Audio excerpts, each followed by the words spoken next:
नमस्कार, मी जयश्री जयास किचन मध्ये आपले स्वागत करत आहे. हे जे काटेरी फळ पाहत आहे तुम्ही, याला कटुरले असे म्हणतात. ही सुद्धा एक रानभाजी आहे जी काकडी वर्गीय फळामध्ये मोडते आणि ही सुद्धा एक सीझनल भाजी आहे. ती फक्त पावसाळ्यामध्ये उपलब्ध असते. कटुरल्याची भाजी खूप पौष्टिक आहे आणि चवीला पण खूप छान लागते. भाजी सीझनल असल्यामुळे वर्षभर उपलब्ध नसते, त्यामुळे जर पावसाळा आला ही भाजी नक्की तुम्ही खाल. खूप छान भाजी लागते याची.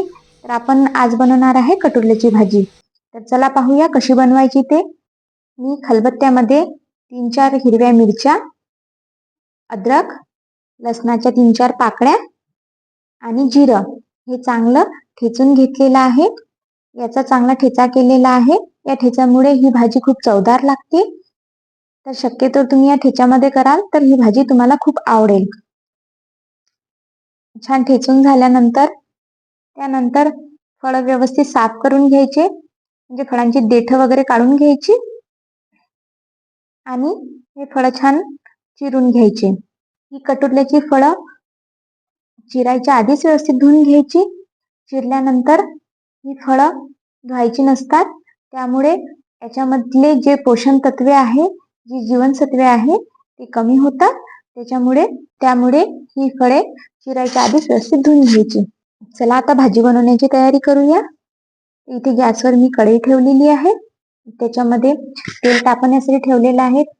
बघा छान तेल तापलेलं आहे. तापल्यानंतर त्याच्यामध्ये मोहरी टाकलेली आहे आणि जो आपण ठेचा तयार केलेला होता तो ठेचा त्याच्यामध्ये टाकलेला आहे. व्यवस्थित तेलामध्ये ठेचा होऊ द्यायचा. त्याच्यानंतर त्या ठेच्यामध्ये हळद, धने पावडर टाकून चिरलेली कटुरले आहे ते याच्यामध्ये टाकायचे. त्यानंतर चवीनुसार मीठ टाकून आता या भाजीवर एक ताट झाकण ठेवायचं आणि त्या ताटामध्ये पाणी टाकायचं. भाजीमध्ये पाणी टाकायचं नाही. ताटामध्ये पाणी टाकल्यानंतर जी पाण्याची वाफ होणार त्या वाफीमुळेच भाजी शिजून येणार आणि ती भाजी खूप टेस्टी आणि चवदार लागणार. जर आपण भाजीमध्ये पाणी टाकलं तर एवढी टेस्ट येणार नाही जशी आपल्याला बिना पाण्याची भाजीची टेस्ट येणार. तर त्यामुळे शक्यतो भाजीमध्ये पाणी टाकायचं नाही, तर वाफेवरच व्यवस्थित भाजी शिजू द्यायची.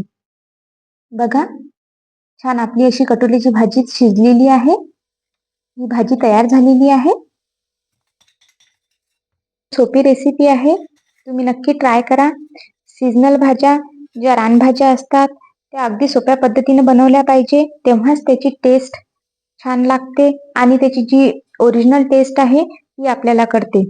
अशा पद्धतीने आपण ही कटुरल्याची भाजी बनवलेली आहे.